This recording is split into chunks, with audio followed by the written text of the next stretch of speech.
ربنا سبحانه وتعالى بيقول إن الفتنة أشد من القتل. هما جربوا سلاح القتل، يعني خلال السنة دي اتقتل شباب من البلد دي زي الورد طول السنة، لا قدروا يجهدوا الثورة ولا قدروا يوقفوها.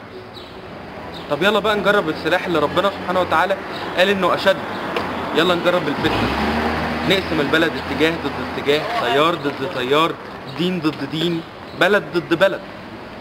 انا مش مصدق ابدا ان عربيات تبقى على طريق سفر وبنزينه ترفض تمون لها عشان عليها نمر بورسعيد. مش مصدق ابدا انه ناس تضطر ان هي تخلع اللوحه المعدنيه من العربيه عشان هي من بورسعيد، عشان في عربيات اتكسرت. مش مصدق ابدا ان تاكسيات شايله، يعني التاكسيات دي فيها ناس رايحه تتعالج مثلا بره بورسعيد، والتاكسيات دي تتكسر وتتهاجم.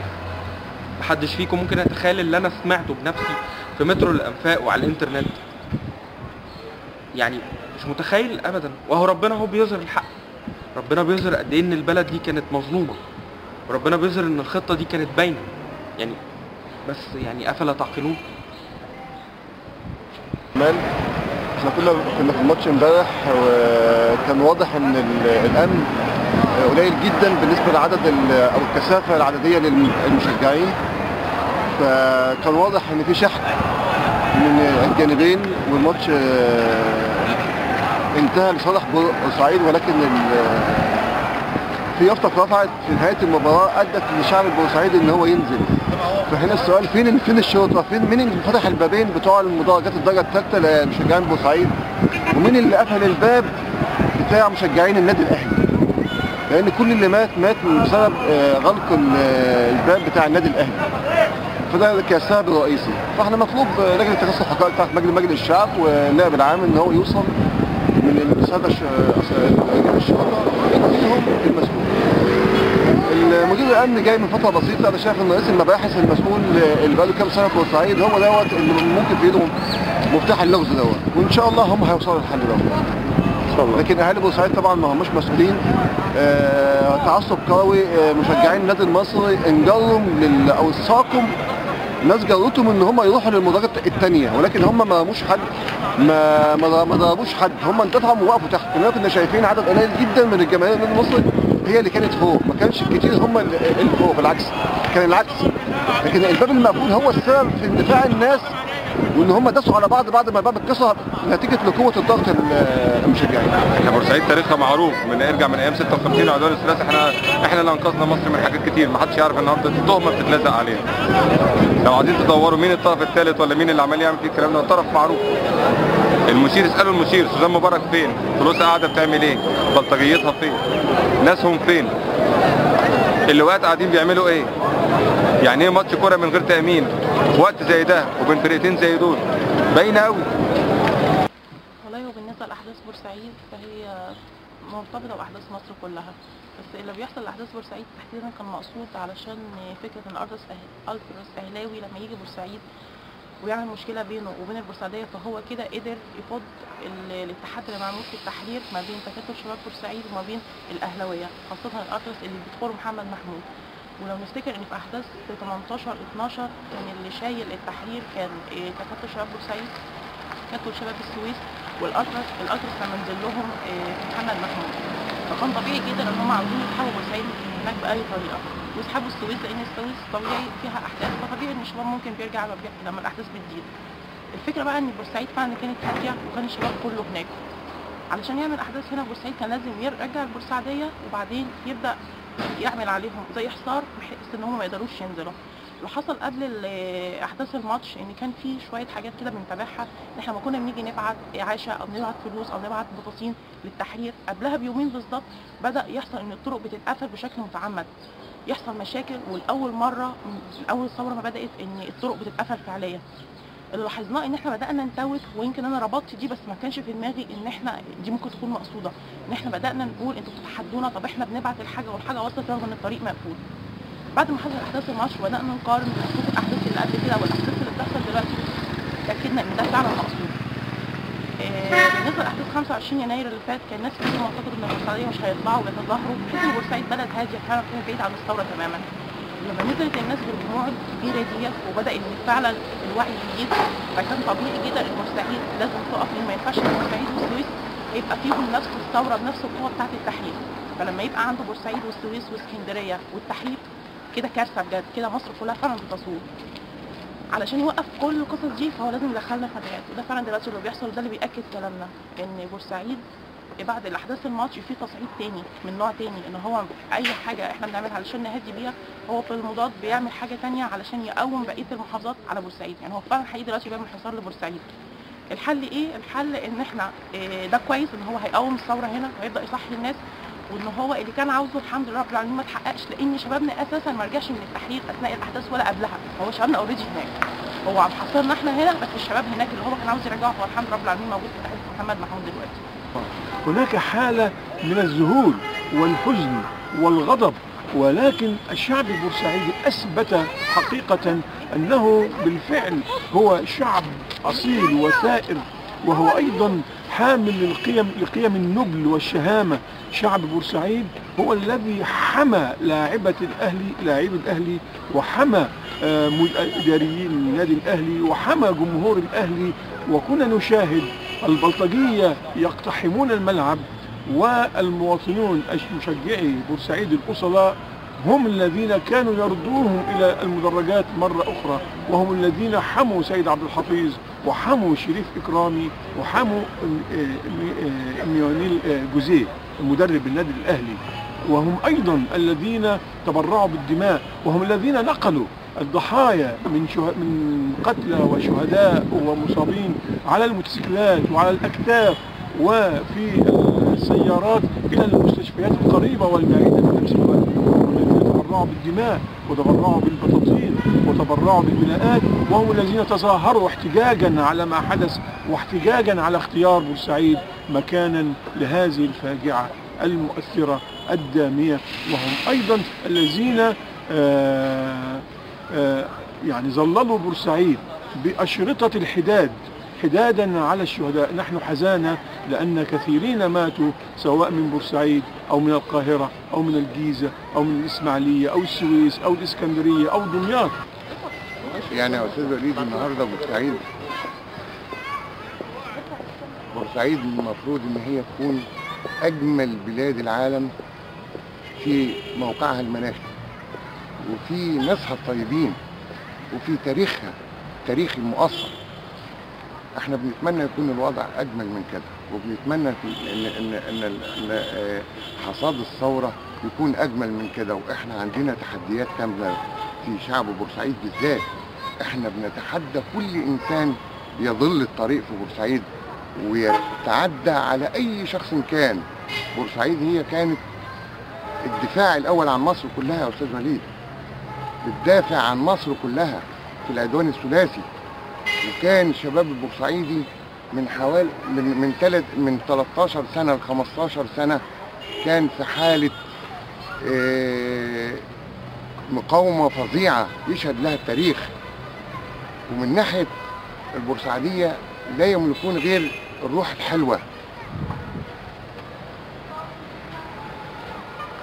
اللي احنا عايزين نقوله ان شباب بورسعيد وشعب بورسعيد عمره ما يوصل لهذا السفالة والحقارة اللي حصلت في حق شبابنا كلهم من مصر، اذا كان من القاهرة او من المنصورة او من بورسعيد. كلهم يمسونا ومسوا كل بيت في بورسعيد. كل بيت في بورسعيد اتأثر بحزن شبابنا اللي مات. فان شاء الله باذن الله ربنا هيبين كل حقيقة، وهنوصل بحيث ان اللي حصل ل 74 اسره تنام حزينه. كل بورسعيد حزنت عليهم، كل بورسعيد حزنت عليهم. وشبابنا في بورسعيد اللي هو بيشجع الاهلي فريق يا استاذ وليد، فريق فرحان، فريق لاول مره بنغلب وبقالنا كتير ما فرحناش، وفوز جميل يتحول الى مأتم، يتحول الى سفاله وحقاره وقله ادب. ليه؟ ومين اللي يدفع كده؟ شباب بورسعيد؟ اهل بورسعيد؟ لا، ما نستاهلش منهم كده. أنا بوجه رسالة للشعب المصري كله.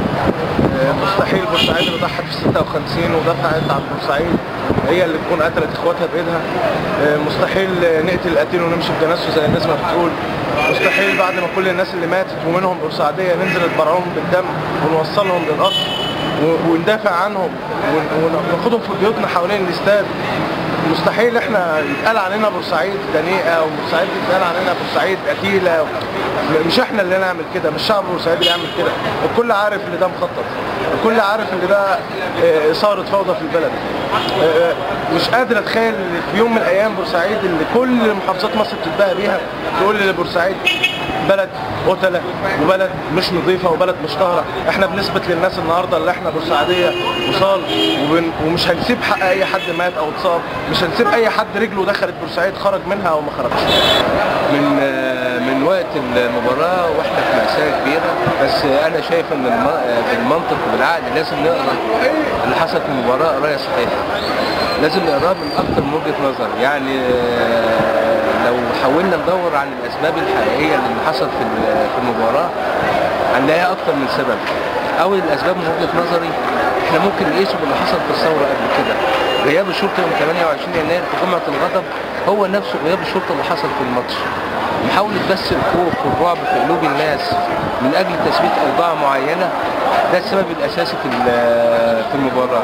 غير كده لازم نقرا حتى من بشكل رياضي. حتى احنا متابعين الرياضه من زمان ومتابعين ماتش الاهلي والمصري. ده شكل لا يليق بتامين مباريات الاهلي والمصري. وطبعا غياب المحافظ وغياب مدير الامن عن المباراه، كل ده بيوضح ان كان في تواتر بشكل ما ان ده يحصل في المباراه. غير كده الفساد في الواقع الرياضي سواء في اتحاد الكوره او في الانديه او في القنوات الرياضيه، ده كان بيتماشى مع النظام السابق، وكان في نوع من الارتباط ما بين اللي بيحصل من فساد في الواقع الرياضي المصري واللي بيحصل في السلطه السابقه. وده على كده ان اتحاد الكوره نفسه هو صنائع الاتحاد النظام السابق، سواء في رئاسه السابق اللي كان عضو مجلس شورى او عضو مجلس شعب في فترات سابقه او فكل ده بيوضح ان بورسعيد بريئه من كل اللي بيحصل، وان بورسعيد تم اختيارها اختيار يعني هي سلسله، نوع من سلسله تكرار الحوادث السابقه. يعني احنا لو تابعنا في الفتره الاخيره هنلاقي اكتر من حادثه بتوضح ان اللي حصل في بورسعيد تكرار لحوادث سرقه البنوك وحوادث الخطف والسحل، حاجات كتير يعني بتحصل. باعتباري مواطن من مواطني هذا البلد العظيم، فباختصار شديد جدا اللي ممكن اقوله ان ده وقت تهشيم الرموز بامتياز، لان احنا في مرحله دلوقتي تفصل ما بين اللي مع الناس واللي ضد الناس، وهو ده عليكم السلام، وهو ده معنى الثوره اصلا، اللي هي بتفرز. الثوره عباره عن فرز، وفرز حقيقي مش مزيف. فتهشيم الرموز الثقافيه، تهشيم الرموز الوطنيه، تهشيم المدن اللي لها تاريخ حقيقي في معارك التحرر الوطني، وفي المقدمة منها بلا جدال مدينة بورسعيد. فبيتم كل ده في وقت واحد مع بعضه وبخطة مبرمجة ومكثفة وينفق عليها الاموال. الامور واضحه تماما، يعني دي مؤامره معموله كانت هتحصل في بورسعيد، هتحصل بره بورسعيد، بس احنا التوقيت بتاعنا وشعبيه البلد وشعبيه الفريقين اللي كانوا موجودين هو اللي سببت الكلام ده. واحنا طبعا بنتهم المجلس العسكري ان هو مصر انه يستمر في حكم البلد وبيعمل اي حاجه عشان يبقى في قلائل وفي فرصه ان هو يكمل باي وسيله من الوسائل. واحنا شعب مظلوم، واحنا شعب احنا احفاد واولاد 56 اللي بورسعيد اللي البلد كلها كانت بتتغنى بها. في اليوم من الايام بورسعيد كانت ضرة مصر ايام حكم عبد الناصر وايام انور السادات، واحنا شفنا على ممر التاريخ يعني بورسعيد لا ينكر فضلها الا جحد. بنطالب ان يكون في سرعه للبحث الجنائي عشان نعرف مين مين السبب في ده؟ مين اللي فتح الابواب؟ مين اللي طفى النور؟ مين السبب في الغياب الامني؟ ليه المحافظ ما حضرش؟ ليه مدير الامن بيقولوا ان هو ما حضرش؟ انا ما شفتوش. مين الاعلام؟ ايه اللي خلى الاعلام مره واحده يسخن الناس على بورسعيد كده مره واحده؟ ليه ما حدش جاب شكل الناس هم واقفين بالافات الطوابير علشان تبرع بالدم؟ مين الناس اللي جت اخذت المصابين في عربياتها الخاصه وعالجوهم وجابوا لهم لبس اللي مخصوص لهم وسافروهم تاني؟ ليه كل ده ما ظهرش؟ ليه الحمله في مصر كلها ضد بورسعيد دلوقتي؟ بورسعيد معروفه ان هي يعني احفاد 56 زي ما كان الالتراس بيقول. ليه اساسا الداخليه حبت تسلم الالتراس في بورسعيد هنا وتضربها عصفورين بحجر واحد؟ عشان الالتراس هاجموهم في ميدان التحرير مواقف مع الثوار علشان عمل لهم النشيد لما ضربوهم، نشيد الالتراس هيضربوا معشش، يقوموا يسلموهم في بورسعيد هنا ويضربوا حجرين. ليه بورسعيد دايما مظلومه كده؟ ليه من بعد ابو العربي نيجي تاني في 99 يجي بدل 12 يحصل حاجه زي كده؟ بنطالب ان المؤامره دي تتكشف واطرافها تتكشف. عايزه بس اربط بين الثوره في حياتي وبين بورسعيد في حياتي. الثوره حلم كبير لجيل بحاله، جيل اتظلم، جيل ما خد عنده امكانيات كبيره قوي وما اخدش حقه، جيل بيتداس عليه، جيل بيتسرق منه حلمه، اتسرق منه ماضيه، واتسرق في تعليمه وفي عيشته اللي عاشها، وحاول ياخد احسن حاجه في ماضيه دوت، واتسرق منه الحاضر بتاعه، واتسرق منه المستقبل. فالثوره عندي هي بورسعيد، لان اللي قلته في الثوره هو ده اللي بيحصل في بورسعيد، ان بورسعيد ماضيها اتسرق، حاضرها اتشوه، ومستقبلها بيتخطف منها دلوقتي برضو. طبعا بتكلم على كل الاحداث، بس انا بحمد ربنا وعارفه ان ربنا بيجيبش حاجه وحشه. بحمد ربنا ان يمكن اللي حصل في بورسعيد، موقعة بورسعيد او مذبحة بورسعيد اللي حصلت يوم 1 فبراير تكون هي السبب. ربنا ما بيجيبش حاجه وحشه، فتكون هي السبب اللي تخلي البلد دي تقوم تاني على رجلها، بان الناس اللي فيها يعرفوا ان البورسعيديه والغرب الكتير اللي موجودين في بورسعيد يعرفوا ان الامه الحقيقيه سواء في الاقتصاد او حتى في السياسه او حتى في الكرامه او لازم تقوم من كل محافظه تبع مميزات كل محافظه. بورسعيد قعدت فتره طويله علشان موقعها وعشان اهميتها وعلشان نضالها، قعدت فتره طويله النظام القديم بيقتل فيها وبيموت فيها وبيطفش عيالها منها. بورسعيديه وثلاث ارباعهم مهاجرين، يا اما بره يا اما في مدينه نصر على ما اعتقد يعني. ان الامه تطلع من هنا من بورسعيد في انها تشيل التشويه اللي حصل لها، وفي انها ترجع تاني. يمكن نعمل عصيان مدني من بورسعيد علشان الناس تبدا تعرف ان هم قوه محركه وانها محافظه مش مهمشه. صحيح اجتزاء الوقائع والاحداث والنظر اليها بمعزل عن سياقتها التي تجرى فيها، وعشان كده اللي جرى في تل بورسعيد هو جزء من سياق عام بتشغيل مصر منذ يناير 2011. بس الأكثر يعني مدعاة للدهشة إنه بيجرى بذات الأدوات والآليات والطرق والأساليب والفهم لما كان يجرى من قبل. وإذا كان الناس في معظمها في الأيام دي كانت بتتكلم عن ربط هذا الحادث بموقعة الجمل، لا ظني هو أكثر التصاقا وأكثر اقترابا من حادث كنيسة القديسين في اسكندرية، لأنه هو قتل بدم بارد وقتل لا يمكن أن يكون مبرر على أي مستوى من المستويات،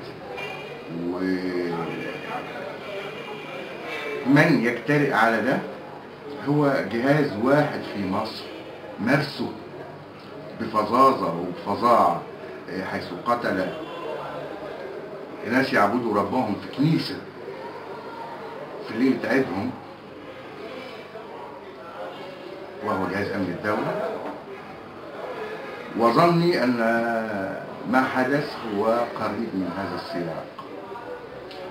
ذات الجهاز الباطش القادر باستمرار على القتل، والقتل غير مبرر والقتل المجاني والدم الكثيف دون أن يستشعر أي غرابة. باليقين هذه الأجهزة لا تعمل لحساب أنفسها، وإن كانوا هم بوصفهم جماعة أصحاب مصلحة خاصة، لكن هو باليقين يعملوا في تنسيق وباتساق وبتوافق مع أجهزة أخرى. لكن المحصلة أن في بشر بتموت وفي دم بيراق وشباب كل جريرته إنه كان يطمح إلى أن يتفرج على الكورة. حاجة بشعة للغاية. كل ده لإشباع رغبة المتواجدين في السلطة في البقاء في السلطة والبقاء مستمتعين بامتيازاتهم غير الحلال. الظن أن من حكمونا في السنوات الماضية وما زالوا يحكموننا ليسوا مجموعة من السياسيين ولا رجال الأعمال، وإنما هم مجموعة من القتلة والعصابات، لا أكثر ولا أقل. بالفعل هي عصابات. السياسيين مش ممكن يبقى ده سلوكهم، ورجال الأعمال أيا ما كان مقاربهم مش ممكن ده يكون سلوكهم، وإنما هم مجرمون منظمون إلى حد كده. وشايف إن اللي حصل ده كان أكبر من أي نشاط في البلد وأكبر من أي حاجة في البلد. كلنا كنا متضررين، وأكبر مدينة وأكتر ناس اتضررت هو شعب بورسعيد. اللي بيحصل ده فتنة بعيد عن أي كورة وبعيد عن أي نشاط زي ما قلت في الأول. في ناس كتير قوي من مصلحتها إن ده يحصل، والشعب هو الخسران الوحيد. افتكروا معايا كنيسة القديسين قبل الثورة، افتكروا معايا بعد الثورة أحداث ماسبيرو وأحداث تطفيح وكل الأحداث اللي مرت بداية من بداية الثورة لحد دلوقتي. في كل مرة الشعب هو اللي بيكون خسران. وأنا بقول دلوقتي إن بورسعيد بريئة من كل اللي بيحصل فيها دلوقتي. وإحنا دايما كنا مهمشين، كنا مظلومين. أتمنى إن الحقيقة تبان، وأتمنى إن الناس تفهم، وأتمنى إن الناس تبعد عن نار الفتنة، لأن أنا شايف مهاجمة كبيرة جدا لبورسعيد، وبورسعيد بريئة من كل ده، وبورسعيد أكبر من كل ده. بورسعيد شعب حمى مصر في 56 ودايما كان بيدفع ضريبة الدم، ودايما كان هو الشعب اللي بيجي عليه. نفتكر من أول ما مبارك كان بيجي هنا، والحادث اللي حصل للعربي اللي عندنا رمز لكل بورسعيد، والبلد بعدها بقت ميتا كبير، ولغايه دلوقتي هي ميتا كبير. لو مشيتوا في الشوارع دلوقتي وشفتوا بورسعيد هتعرفوا قد ايه ان بورسعيد هي اكتر ناس متضرره، وزي ما يكون اتقتل لهم القتيل هنا قبل ما يتقتل حد بره. وبدل ما في 74 اسره زعلانه، لا، في كل بيت في بورسعيد كلنا زعلانين، وكلنا عندنا شهداء، وكلنا عندنا حزن عميق وكبير جدا. شوارع المدينه كلها بتبكي. يا رب ابعد عننا نار الفتنه، ويا رب الناس تفهم، ويا رب الناس تحطنا في المكان الصح، لان بورسعيد دايما كانت هي المظلومه، ودايما هي اللي بتدفع الضريبه. اتمنى ان كل الناس تفهم ان احنا كلنا زينا زي اي حد مات في كنيسه القديسين، زي اي حد مات في ماسبيرو، زي اي حد مات في مجلس الوزراء، زي اي حد مات في التحرير. انا عايز اقول للناس كلها ان بلدي بريئه طبعا من الموضوع ده. الرصاص اللي موت الاهلاويه هو اللي موت البورسعيديه، 74 واحد ميت منهم 30 واحد بورسعيدي بالظبط. انا عايز اقول للناس كلها ان عدونا واحد، يسكت خلاص. عايز اسال بس سؤال، لسه مصرين تبقوا عنصريين ضد اهل البلد دي؟ لسه مصرين تتكلموا عن اهلها بكل السوء ده بعد ما ثبت براءتهم؟ لسه مصرين ان انتوا تدوروا على الفيسبوك على بروفايلات البورسعيديه عشان تبعتوا لهم شتايم وتهديدات؟ لسه مصرين ان انتوا ما تتعاطفوش مع البلد ديت بقالها 30 سنه اهلها بيتحاربوا في اكل عيشهم؟ لسه مصرين ان انتوا ما تقدروش ان البلد دي في يوم من الايام اهلها تفركشوا في مصر كلها وتهجروا وسابوا بيوتهم وعاشوا في اسوأ ظروف لمجرد ان موقعها خلاها تبقى على خط النار دايما؟ جماعه حبوا البلد دي. البلد دي كانت واحده من ابواب الرزق لمصريين كتار قوي، وشالت عن البلد دي كتير. والبلد دي اهلها رجاله، اهلها اللي نزلوا يحاربوا بايديهم من غير ما يبقى فيه جيش. قوات دول انتوا عارفين كويس جدا ان هي كانت اقوى دول في وقتها. لسه مصرين ان انتوا تدوروا على الجمله اللي بتستفزوا بيها اي مخلوق. بلد البلد اللي ما جابتش رجاله لا جابت رجاله، والرجاله دلوقتي هي اللي بتجيب حقها، وهي اللي بتجيب كمان حقكم. ان الكل يعرف ان الشر مش بعيد عننا، وان مهما انا كنت في حالي، ومهما انا كنت ماشي جنب الحيط، ومهما كنت بحاول ابني وبحاول اكمل والعجله تمشي وتسير، مفيش حاجه بعيده عننا. اهو الظلم جالنا لغايه عندنا، والافتراء جالنا لغايه عندنا، والتشويه جالنا لغايه عندنا، وما حدش ليه غالي ولا حد ليه كبير عند النظام عشان يبعدوا عن طريقه. كلنا في الهوا سوا، كلنا لازم نفتكر على رأي جلال عامر كان بيقول من يومين ان يعني مين الظالم اللي خلى بلد حاربت 3 دول تنزل تحارب بعضها عشان 3 نقط في ماتش كوره. اكيد يعني التشويه وصل لغايه فين والإجرام وصل لغايه فين. انا عندي امل ان ربنا عز وجل رايد الخير بالبلد دي، رايد الخير بالثوره، رايد الخير بالشباب وباحلامهم وبجيلنا. والشباب مش بس سننا، الشباب العقل والتفكير والروح. احنا في ناس كبيره بتقف معانا واهالينا، سواء بتربيتهم لينا اننا نبقى كده وان يبقى ضميرنا صاحي وعندنا كرامه وحريتنا بتنقح علينا، او اللي نزلوا معانا في الميدان وهم كبار مش قادرين يمشوا على رجليهم، بس علشان جواهم شباب، جواهم حلم كان انطفى وانكسر. المجلس العسكري يا حضرات عامل ملعوب عشان يوقع ما بين البلاد وبعضها، حرب أهلية مصغرة، في نفس الوقت يشتت ويفرق صفوف الثوار من بعضهم، زي ما عملوا كده في استفتاء مارس المشؤوم حركات الحرب.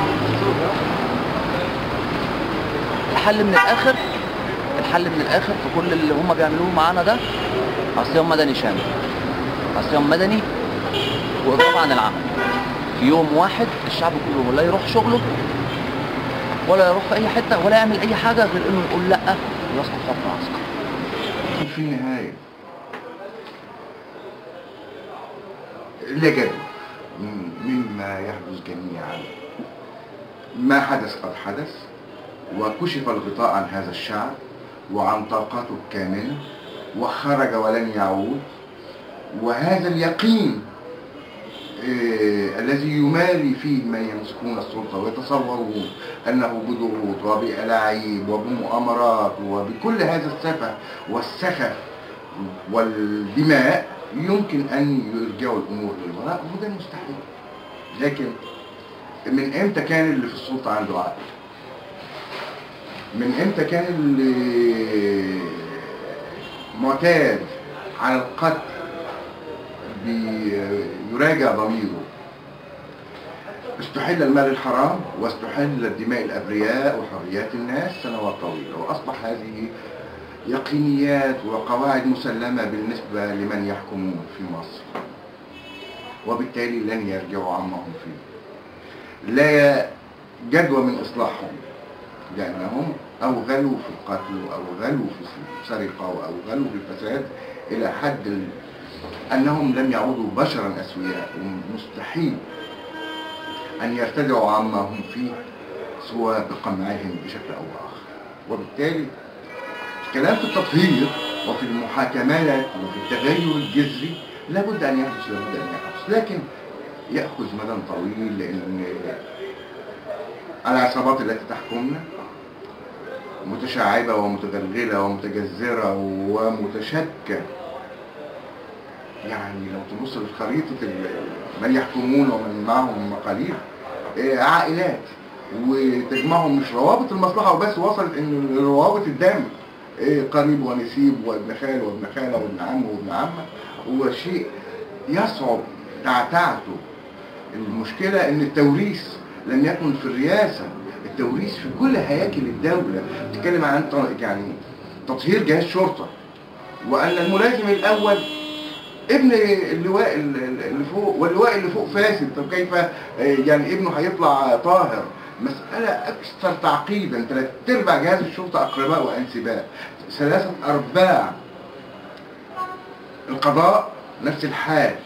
الأكثر من ذلك لو تقرأ الإحصائيات تكتشف أن تلت القضاة خريجي كلية شرطة، وأكثر من التلت في الخارجية المصرية من الشرطة. مش ممكن. كيف يتعتع ده؟ أكيد تمن فادح، وأكيد وقت مش قصير، لكن يقينا هتتقدم الأمور لقدام.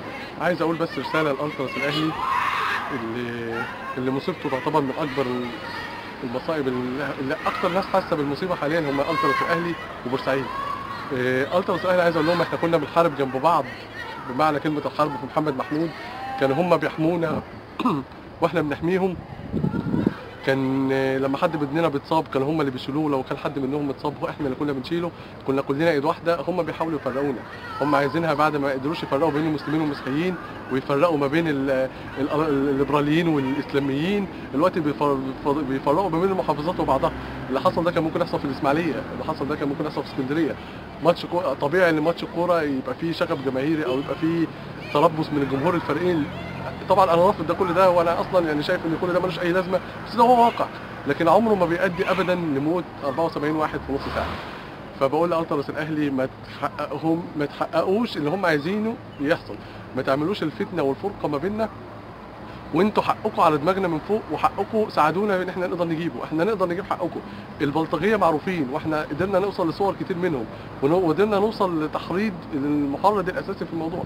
ساعدونا وتعالوا معانا ونحاول نتعرف على مين اللي دخل ومين اللي قتل ومين اللي ضرب، واحنا مش هنرتاح ولا هيهدلنا بال الا لما نسلم اللي قتل للعداله ونقتص منه جميعا، سواء من بورسعيد او من القاهره. ده مش هيحصل الا بمساعدتكم انتم، فيا ريت تساعدونا في ده. الفكرة الانتقام وفكرة التحريض وضد مدينة بحالها زي بورسعيد دفعت ثمن طول عمرها من ساعة ما اتعملت لحد النهارده بتدفع ثمن كتير قوي عشان خاطر مصر. اتصور ان هو مش هيصب في غير في مصلحة القوى المضادة للثورة اللي انتوا شاركتوا فيها واللي انتوا لحد دلوقتي لسه بتحملوها. والرسالة بقى لشعب مصر من ناحية تانية وللإعلام الرياضي، يعني أرجوكم يعني كفاية اللي حصل في الجزائر وكفاية اللي حصل في بورسعيد، يعني كفاية قوي يعني اللي انتوا بتعملوه، يعني الشحن الجماهيري وإثارة الغضب وإثارة الناس وكل ده عشان إعلانات ومكاسب زائلة. أتوقع إن دم أي مصري أغلى من كل ده. يا ريت تتوقفوا عن اللي انتوا بتعملوه وتبصوا لمصلحة مصر وتبصوا لنا بقى شوية بعين الاعتبار، لأن اللي حصل ده لو اتكرر تاني الامور مش هتعدي الا بمساعدة. الحاجه الثانيه ان البورسعيديه من الناس اللي تنبؤوا بحدوث الثوره لما حصل حادثه السيد سليمان وما تم فيها. بورسعيد حست ان في هذا البلد سيحدث، رجل الشارع تراكم عنده هذا الاحساس بان في هذا البلد سيحدث شيء مهم جدا ومفصلي. فقبل هذا الشيء ما يتحقق اتضربت الضربه الاستباقيه دي نمره واحد. نمره اثنين ان معروف ان في قطاع في بورسعيد بالكامل، وقطاع كبير جدا جدا جدا جدا جدا اسمه بحر البقر، كبير جدا من حيث المساحه، يأوي اعداد من البلطجيه. الحزب الوطني بيستخدمهم باستمرار في معاركه ضد الجماهير، المعارك الانتخابيه اللي كان بيتسلق بها على اكتاف الناس وعلى مقدرات الناس. ده بالنسبه لبورسعيد. العربيتين اللي جم من هناك جم من بحر البقر تحديدا، والناس اللي هم اصلا بيستخدموا من الثمانينات ضد الجماهير. معروف الناس بتوع بحر البقر اللي هم ما لهمش اي انتماءات على الاطلاق. معروف ان في مجموعات في بحر البقر، مجموعات ليس لها اي انتماءات على الاطلاق، وبيقودها عصابات اجراميه بتوع استيلاء على الاراضي ولا داعي لذكر اسمائهم لانهم معروفين للكافه في بورسعيد. خلاص ده بالنسبه للي حاصل في مصر على المستوى العام. اللي حاصل في مصر تجديد الدماء، في دماء فاسده وفي دماء طاهره. فالدماء الطاهره بينسكب جزء منها على الارض، لكن من اجل تجديد دم مصر كله ثقافيا وسياسيا وعلى جميع المستويات. هذا رايي في اللي حاصل بشكل عام. فاحنا دورنا ان احنا نشارك في تجديد هذا الدم بدمنا، نطلع نظام، نطلع. مش عيب ان احنا نعترف ان احنا عندنا فساد متراكم من السنين اللي فاتت كمثقفين، مش عيب ان احنا نعترف بيه ونطهر هذا الجزء الفاسد من دمنا، حتى ان احنا نكون مشاركين في بعث مصر من جديد في هذا. لان اللي مش هيشارك بشكل حقيقي من المثقفين، حتى وان ادعى ان هو في ائتلافات او سمى نفسه تحت اي يافطه او عمل نفسه ثوري، هيندم اشد الندم، لان التاريخ ما بيرحمش اي حد. وشكرا. مش عارفه اقول ايه تاني، اتكلمت كلام كتير. احنا عايزين نبني، بس مش هنبني ولا هنقدر نمشي عجله الانتاج الا لما نهدم الفساد والظلم اللي فات كله، عشان نبني على نظافه.